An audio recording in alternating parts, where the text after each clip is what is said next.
even gonna fit in here.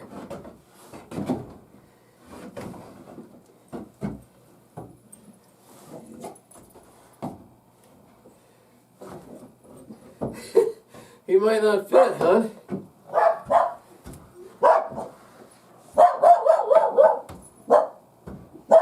Cindy Lou! I think the dog's having a fit. So, grab. There you go. Okay. Lower your end. Lower it over. There you go. Okay. Come on. Come on, Chester.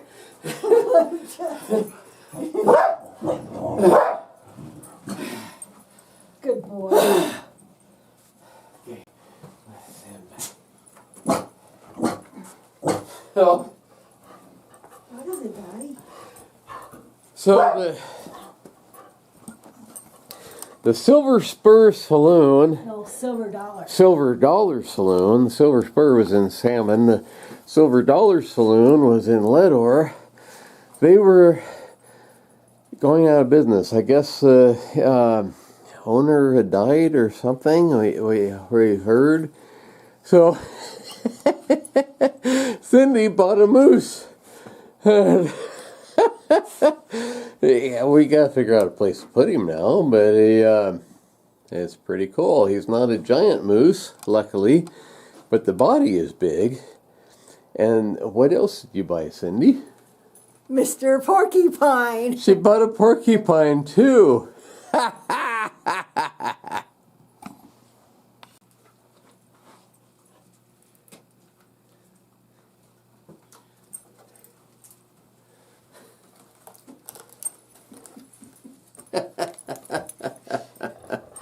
It's Petey the Porcupine. So, I think I have told that joke before, but do you know what the difference is between a sports car and a porcupine? Porcupine's got the pricks on the outside. What do you think, Cindy Lou? I like them. They'll fit perfect in the bar here. It will. That moose is going to take up kind of like the whole entire space, but it's going to be kind of neat too. Holy smokes, that was a workout. Trying to find the little bitty hole for the nail to go on to wasn't easy, but the moose is on the wall. He looks pretty neat. He's not as far as horns go, he's not a big moose. Idaho has what you call Shiras moose, and they don't get very big compared to Alaska ones. But he looks pretty dang neat. Well, it kind of takes up kind of like the entire room, though. Very, very fun. It's Chester the Moose. It's what? Chester the Moose. Chester, you call him? I call him Chester the Moose. He's pretty massive, is what he is. Mm-hmm. So put the card table or the checkerboard table back up underneath him. I think we're going to run into him quite a little bit, but he's pretty neat. That ain't no little moose. I mean, his horns aren't gigantic, but Cindy is what, 5 foot? 2 inches. 5'2", and he is he's huge. It's taken up most of this room, actually.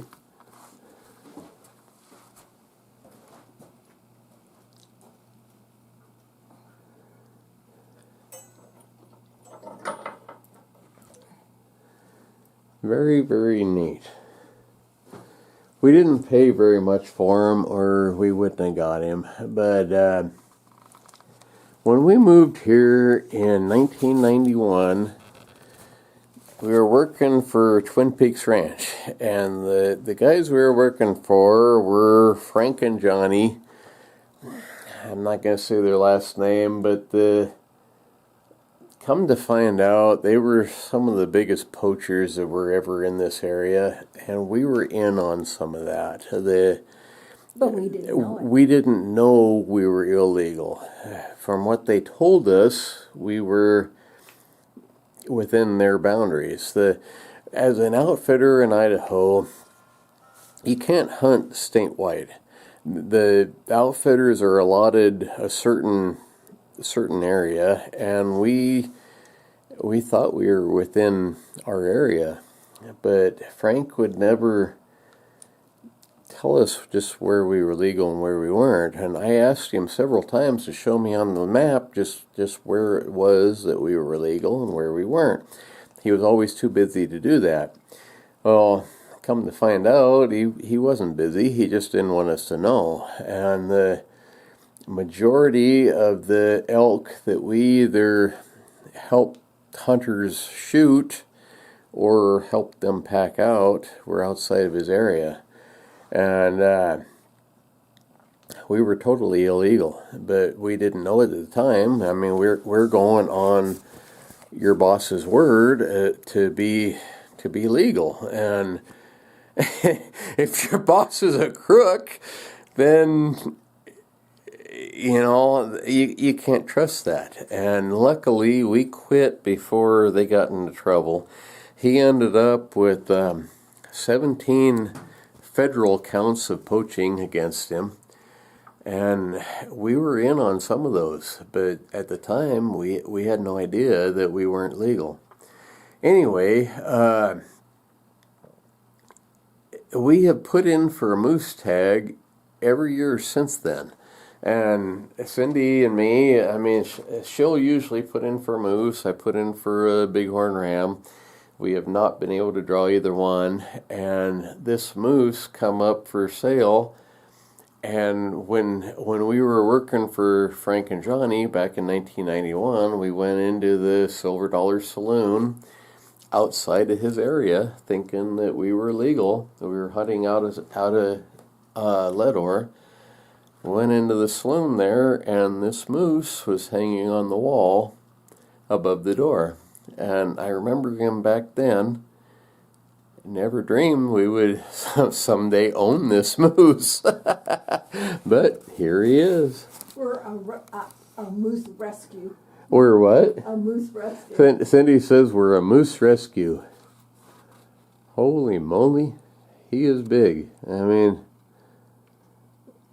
he's going to be something I'm going to run into as far as bumping my head against a lot, I think. But I don't think I will. But he's pretty cool. Huh? I don't think I will. Well, you walk underneath him, and you're going to run into at least his nose. Oh, yeah. Yeah, you duck down. You don't duck down. You're going to, well, yeah, maybe not.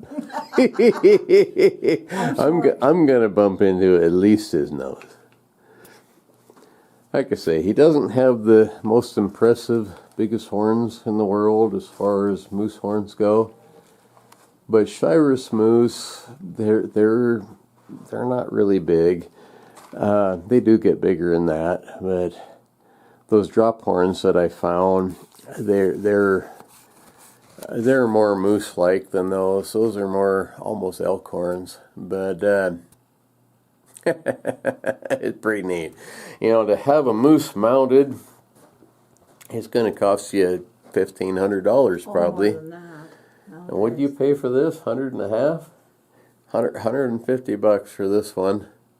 You can't even buy the tags for it. Yeah, you can't even. Yeah, like you say, like Cindy just said, I think the cost of putting in for a tag is more than that.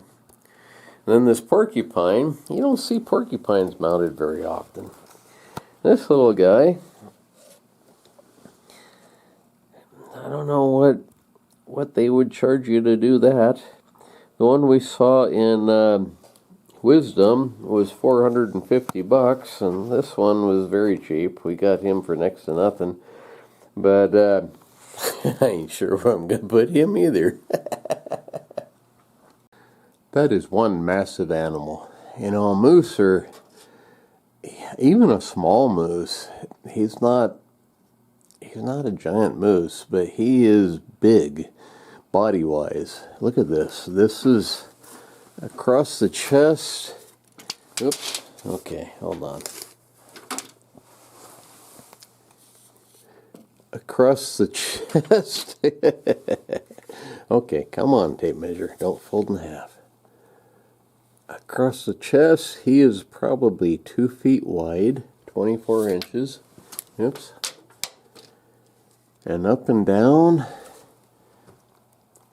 top to bottom,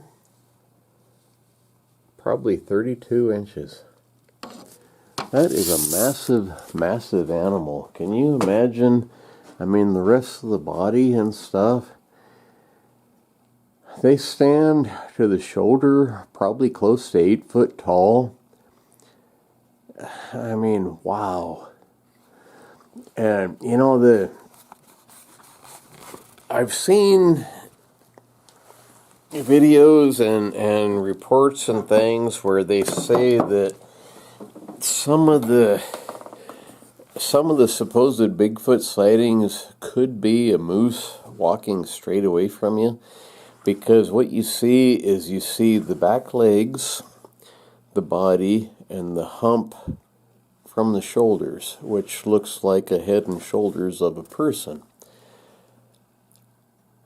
I can see that. I mean, they would be 8 foot tall, maybe a little more, and if they're walking straight away from you, it would look like something on 2 legs. When we were guiding hunters,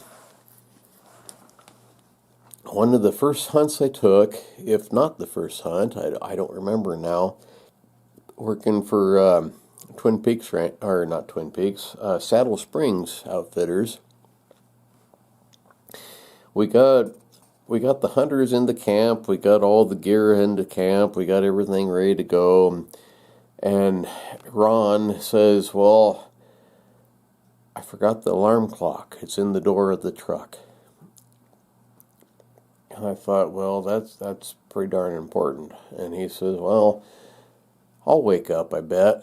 I thought, well, you know, I'm awfully tired. What if we don't wake up? We got to get up at least 2 hours before daylight to saddle the horses and the mules and to ride out to where we're going to hunt. And if we don't wake up in time, you know, that ain't good. These people are paying a lot of money to come on a guided hunt. We gotta do our best to be there right as the sun is coming up, right at shooting light hours. We need to be in place to where we hope the elk will be, and not just count on we will probably wake up, you know. And so he agreed, and I told him, well, I'll ride back down to the truck and go get that alarm clock. And that's like a 5-mile ride, and I mean one way, 10-mile ride probably round trip. And anyway, I told him, well, I'll go get the alarm clock. So I saddled up my horse and I took off and I rode all the way on down there and got the alarm clock, and I'm heading on back, and I thought, what is that standing in the trail? There's a big animal there. I thought it was one of his mules. And a lot of times the horses, we would keep them kind of penned up because they tend to stray, but the mules didn't. And a lot of times the mules, we just turn them loose and they would kind of graze, you know, maybe 100-yard circle around camp, and that's about as far as they would go. But the horses, they would take off. So we didn't turn the horses loose, but the mules we kind of trusted. And anyway, I got up almost back to camp, and I thought that was one of the mules.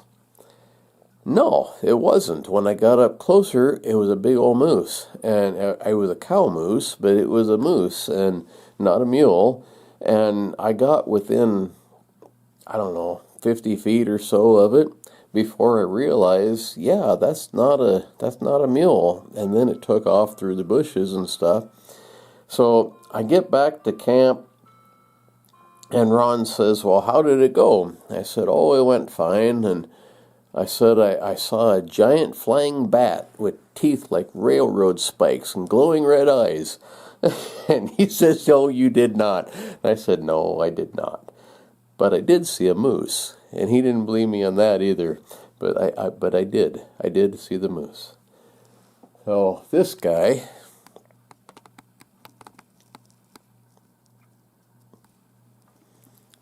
Holy smokes, we got a moose, folks.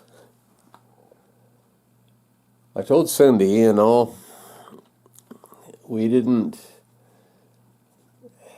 shoot this moose. We didn't hunt this moose or anything. But I told her, tomorrow you need to take your Red Ryder BB gun and shoot that moose. And that way you can tell people that, yeah, I shot that moose with my BB gun.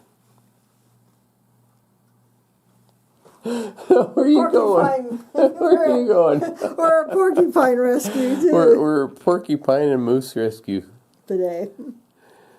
Anyway, thanks for watching, folks, and see you tomorrow. Maybe.